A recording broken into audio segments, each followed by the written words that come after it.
مصريات السوبر ماركت، المصيدة اللي بيقع فيها الكل. تعال نفهم ازاي ده بيحصل. ان بيخليك تشتري حاجة وانت مش محتاجها وانت ماشي اصلا.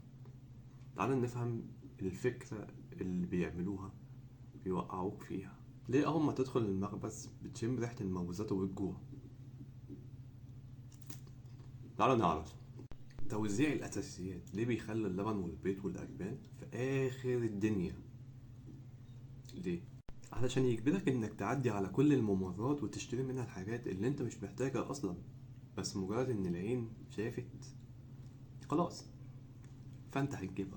ليه المنتجات الغالية للأطفال موجودة في مستوى النظر، والمنتجات الغالية للكبار برضه موجودة في مستوى نظرهم؟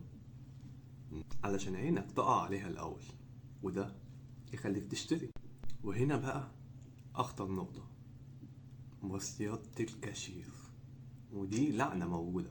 ودي بقى الأهم، ليه الشوكولاتات واللبان محطوطة جنب الكاشير؟ عشان بعد ما خلصت الطابور الطويل دوت خلاص انت فرحان عايز خلاص انت خلصت، هتكافئ نفسك بإيه؟ ما انت زهقان قاعد في الطابور بقالك ساعتين. هي دي المصيدة الأخيرة، ودي اللي بتجبرك ان انت بتشتري بشراء الدفاعي، اللي انت بتكافئ نفسك على حاجة انت خلصتها. وبس كده.